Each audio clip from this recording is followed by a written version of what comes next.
निर्माण जी का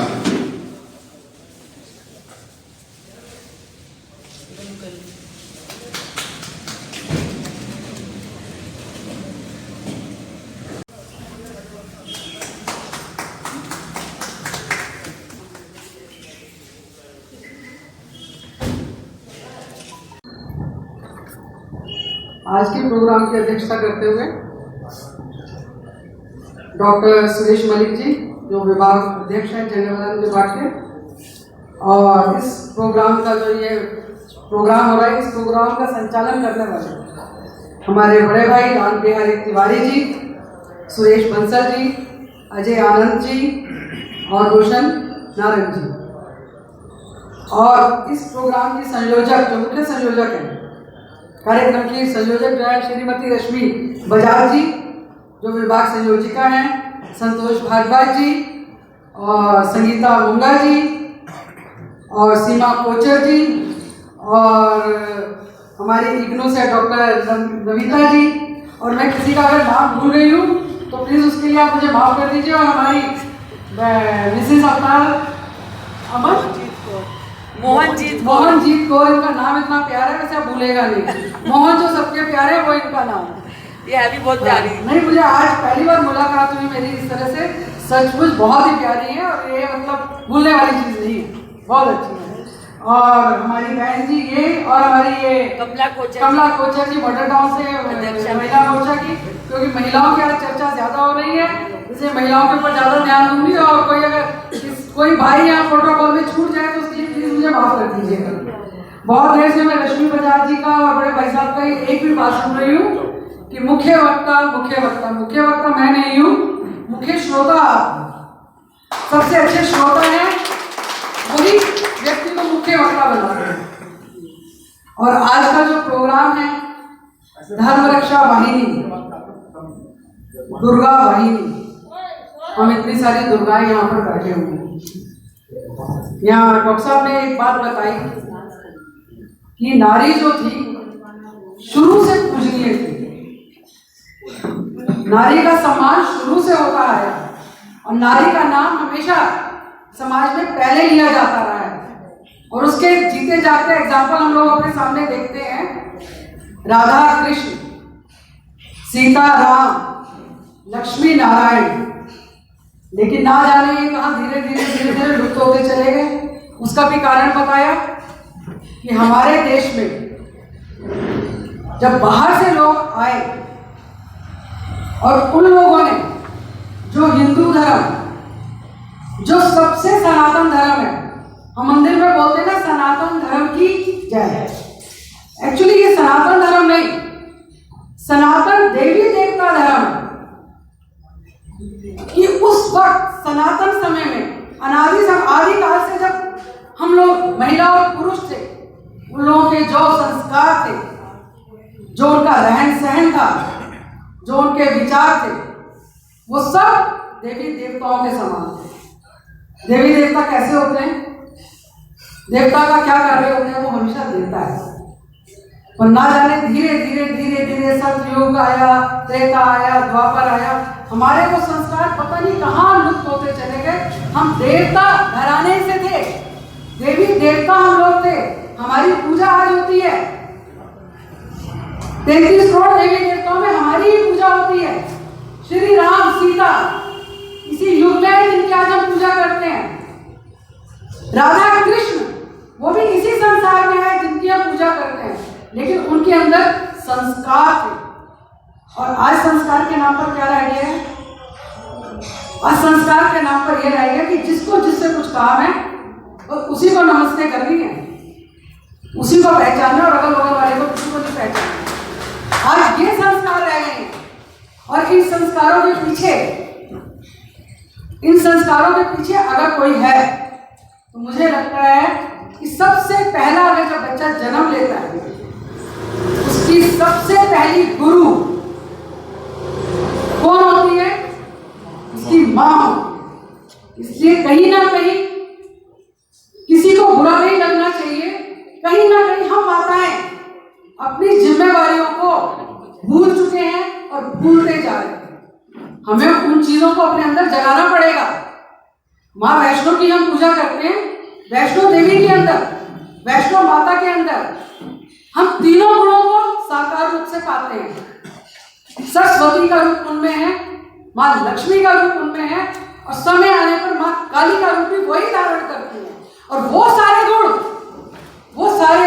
हम स्त्रियों में है, और इसीलिए राधा का नाम पहले लिया जाता है, सीता का नाम पहले लिया जाता है, लक्ष्मी का नाम पहले लिया जाता है, और पुरुष का नाम उसके बाद लिया जाता है। लेकिन ये लुप्त कैसे हुआ?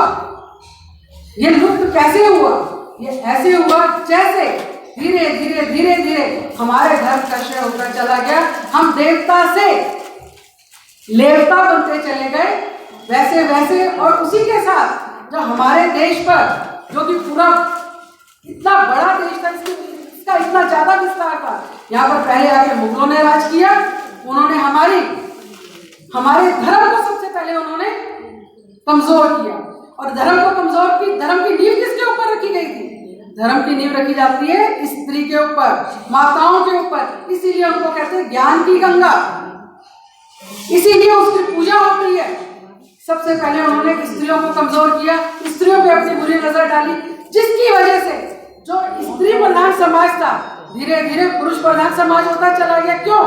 क्योंकि स्त्रियों को पर्दे में रखना पड़ा, किसी ना किसी वजह से उनको थोड़ा पर्दे में रखना पड़ा। तो कहीं ना कहीं गलती से जो हमारे हिंदू पुरुष थे, उनके अंदर ये मानसिकता पैदा होती चली गई कि भाई हम तो स्त्रियों के सर्वोसर्वा हैं, और जो समाज था वो कहीं ना कहीं से फिर पुरुष डोमिनेट समाज बनता चला गया। और आज की स्थिति ये है कि स्त्री, पुरुष हर चीज में स्त्री का मान रखता है, फैसला करता है, सब कुछ करता है, लेकिन अधिकार में कहीं ना कहीं वो अपने आप को ऊपर रखकर चलता है। इस चीज का हमें बहुत ध्यान रखना है। और एक बात, एक बहुत कटु सत्य मैं आप लोगों को बताऊंगी, और वो कटु सत्य ये है कि आज के समाज में जितना नुकसान हमें पुरुषों से हुआ है, जितना नुकसान हमें दूसरे धर्म के लोगों से हुआ है, उससे, उसके आसपास नहीं तो उससे थोड़ा कम या थोड़ा ज्यादा नुकसान अगर आज हमें हो रहा है तो स्त्री को स्त्री से हो रहा है। क्योंकि एक स्त्री ही दूसरी स्त्री को आगे बढ़ता हुआ नहीं देख सकती। ये बात बिल्कुल सत्य में कह रही हूँ।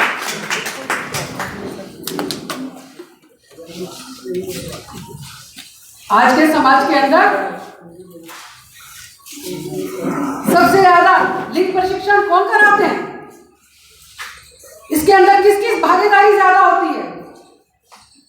जहां तक मैं जानती हूँ पुरुषों की कम होती है और स्त्रियों की ज्यादा होती है। और उस चीज का विरोध एक सास होकर वो नहीं करती, माँ होकर वो नहीं करती। स्त्रियों, हमारे देश के अंदर स्त्रियों की, सब बेटियों की संख्या क्यों कम होती जा रही है? हमारे देश के प्रधानमंत्री जी को ऐसी योजना क्यों बनानी पड़ी, बेटी पढ़ाओ और बेटी बचाओ? इसलिए क्योंकि हमारे यहाँ पर स्त्रियों की संख्या, बेटियों की संख्या कम होती जा रही है। और इसके लिए सबसे पहले हम लोगों को अपने आप को जागृत करना पड़ेगा। हर स्त्री को अपने अंदर माँ सरस्वती, माँ लक्ष्मी और माँ देवी के रूप को धारण करना पड़ेगा, और अपनी बेटियों को इतने संस्कार देने पड़ेंगे और बेटों को उससे ज्यादा संस्कार देने पड़ेंगे। क्यों? क्योंकि जब घर से एक बेटी निकलती है और एक बेटा निकलता है, दोनों के लिए समाज बराबर है, दोनों के लिए नजरें बराबर है। अगर हमारी बेटी को कोई बेटा किसी और का बेटा देखता है तो शायद हमारा बेटा भी किसी और की लड़की को घूमता होगा। कभी हमने इस चीज के ऊपर ध्यान किया? हमारी बेटी अगर थोड़ी सी देर से आ जाए तो उससे 4 सवाल पूछ रहे हैं। बेटी क्या हुआ? मेट्रो टाइम से थी, गाड़ी में कोई खराब तो नहीं हो गई थी, ऑफिस में कोई ओवर टाइम तो नहीं था, किस वजह से आप लेट हो गए? लेकिन बेटा अगर कभी लेट आएगा हम उससे कभी ये सवाल नहीं करेंगे कि बेटे तुम क्यों लेट हो गए। ये सवाल जितना मैं बेटी से कर रहा है उससे ज्यादा आज के समय में अपने बेटों से करने की जरूरत है। और इसलिए पूरे समाज की अगर जिम्मेवारी, समाज को बचाने की जिम्मेवारी, देश को बचाने की जिम्मेवारी, विश्व को बचाने की अगर जिम्मेवारी है तो वो जिम्मेवारी सिर्फ और एक सिर्फ स्त्री की है, एक माता की है, एक बहन की है, और एक बेटी की है, और एक पत्नी की है। और इसीलिए हम सब बहनों ने, सब भाइयों ने माँ दुर्गा के, नव दुर्गा के पूरे नवरात्रे रखे होंगे, और नवरात्रों में हमने रोज एक बात तो जरूर सुनी होगी या बोली होगी या कहीं ना कहीं हमने अपने YouTube पर सुना होगा, या देवी सर्वभूतेषु मातृरूपेण संस्थिता नमस्तस्यै नमस्तस्यै नमस्तस्यै नमो नमः, या देवी सर्वभूतेषु लक्ष्मी रूपेण संस्थिता नमस्तस्यै नमस्तस्यै नमस्तस्यै नमो नमः, या देवी सर्वभूतेषु विद्या रूपेण संस्थिता नमस्तस्यै नमस्तस्यै नमस्तस्यै नमो नमः, या देवी सर्वभूतेषु लज्जा रूपेण संस्थिता नमस्तस्यै नमस्तस्यै नमस्तस्यै नमो नमः। ये सारी बातें हम बहनों ने भी पढ़ी, बहनों ने भी सुनी। सिर्फ माँ देवी को पूजने मात्र से ये सब नहीं होगा, हमें माँ देवी का रूप अपने अंदर धारण करना होगा। और अभी हमारे मोहन जी ने इतनी अच्छी बात बोली कि भाई सुबह हम बेलन भी हमारे हाथ में होता है और इसके ऊपर बहुत सारे चुटकुले भी बनते हैं, बहुत सारे चुटकुले आते हैं कि औरत को ये बेलन है, ये है, वो है, लेकिन इसकी वास्तविकता और गंभीरता को आज हम बहनें जो यहाँ पे दुर्गा वाहिनी की बैठी हुई हैं, सबको इस बात को समझना चाहिए कि ये जितने भी जो हथियार तो बाद में बनेंगे, पहले जितने भी उपकरण जो हम घर में इस्तेमाल करते हैं, चाहे वो चाकू हो, चाहे वो फोक हो, चाहे वो बेलन हो, चाहे वो डंडा हो, चाहे वो मिर्ची हो, चाहे वो गरम तेल हो, ये सारी चीजें समय आने पर हम लोग एक हथियार की तरह यूज कर सकते हैं। ये बातें हमें अपनी बच्चियों को दुर्गा वाहिनी के थ्रू हमें बतानी पड़ेगी, हर घर में अपने बच्चों को बतानी पड़ेगी। बेटा कभी अगर कोई ऐसी मुसीबत आ जाती है तो आपको इस तरह से अपने आप को बचाना है। आपने बड़े अभी यूट्यूब के अंदर भी काफी सारे आत्म सुरक्षा के ऊपर चीजें आई, उसके अंदर एक बहुत अच्छा सा टॉप आया, वो मैंने भी पढ़ा था कि अगर आप कहीं जा रहे हो और आपके साथ किसी मनचले ने, किसी बदतमीज इंसान ने अगर आपके साथ कुछ छेड़छाड़ करी तो आपको डरना नहीं है, आपको डर के कोई अंकल आंटी को नहीं ढूंढना है, किसी पुलिस को नहीं ढूंढना है। आपके पास दुपट्टा तो है ना, अपना दुपट्टे से उसका पकड़ लो। ये छोटी छोटी चीजें हमें सिखानी पड़ेगी। आपके पास पर्स है ना, पर्स उसके गर्दन में डाल के उसका होश उड़ा लो। तो इस तरह की चीजें हमें अपने बच्चों को सिखानी पड़ेगी और जरूर सिखानी पड़ेगी। और जो दुर्गा वाहिनी हमारी जो है, और दुर्गा वाहिनी के माध्यम से जो ये कार्य चल रहा है, इसके अंदर बच्चों को सबसे पहली बात है तो माताएं जो है, हम लोग जो दुर्गा वाहिनी के माध्यम से एक सेवा भाव, जैसे भी दीदी ने बोला, ममता दीदा जी ने बोला कि सेवा बस्तियों को में जाना और उन सब लोगों को शिक्षित करना, सब कुछ करना, ये सारा कार्य दुर्गा वाहिनी के द्वारा होता है। और इसी के साथ ही जो है बच्चों में जो संस्कार की बात जो हो रही है, संस्कार हमको अपने अंदर और तब आएंगे जब कोई बुरा मत मानना के बाद में आप मेरी बात को बोले कि हाँ नीलम जी तो बहुत बड़ी बड़ी बातें बोल गई। जब हम ये जो रोज के सीरियल आ रहे हैं ना, सास बहू के सीरियल, इसके सीरियल, उसके सीरियल, इन सीरियल्स को छोड़कर आजकल हमारे टीवी चैनल्स में जब से हमारी भारतीय जनता पार्टी आई है, भगवान के सीरियल्स कुछ ज़्यादा आने लगे। हमको वो देखने चाहिए और वो अपने बच्चों को दिखाने चाहिए। और इसी के साथ बाकी सीरियल्स को ना देखते हुए अपने शास्त्रों का ज्ञान, अपने वेदों का ज्ञान, अपनी संस्कृति का ज्ञान हमें बच्चों को देना चाहिए। और इसी के साथ जैसे हम लोगों के लिए खाना बहुत ज़रूरी है ना, खाना बनाना है, नहाना है, बाहर जाना है, डॉक्टर पे जाना है, सब कुछ है। उसी के अंदर आज की नारी की व्यवस्था वो बिजी तो बहुत हो गई, लेकिन उस बिजी शेड्यूल के अंदर हम बहनों को अपना जो समय है वो सुबह और शाम को पूजा पाठ के लिए हमें जरूर निकालना चाहिए। खाना 1 मिनट के लिए देर हो जाए, कोई और चीज़ देर हो जाए, लेकिन ये जो संस्कार है जो हम भूलते जा रहे हैं, हमारे बच्चों को नहीं पता राम कौन था, सीता कौन थी, रावण ने क्यों मारा, रावण को क्यों मारा गया, ये नहीं पता। ये चीज़ें हम लोगों को अपने बच्चों को सिखानी पड़ेगी। और इसके अंदर जो है अब हमारे संयुक्त परिवार खत्म होते जा रहे हैं और जो छोटे छोटे परिवार, उसके अंदर माँ बहनों को टाइम ही नहीं है बच्चों के साथ समय बिताने के लिए, तो हमें दोबारा अपनी उसी पुरानी संस्कृति की तरफ जाना चाहिए। और वो संयुक्त परिवार के अंदर बच्चों को जो संस्कार दिए जाते थे, वो हमारे दादा दादी, नाना नानी, इनके द्वारा जो संस्कार दिए जाते थे, वो संस्कार कहीं ना कहीं हमारे दिमाग में आज भी बैठे हुए हैं और वो आज भी काम करते हैं। इसी के साथ में बहुत ज़्यादा लंबा समय ले लिया आपका, एक बार मेरे साथ सब जोर से बोलेंगे, भारत माता की, भारत माता की। और मैं लाल बिहारी तिवारी जी को और रश्मि बजाज जी को और यहाँ पे जो दुर्गा वाहिनी की तरफ से इतना सुंदर प्रोग्राम हुआ और इसके अंदर जो मुझे बुलाया गया और मुझे ये सम्मान दिया गया, उसके लिए मैं बहुत बहुत आप लोगों के आभारी हूँ। और आगे कभी भी मेरी आवश्यकता हो, किसी भी कार्य के लिए आवश्यकता हो, मैं हमेशा आपके साथ तत्पर खड़ी हूँ। धन्यवाद।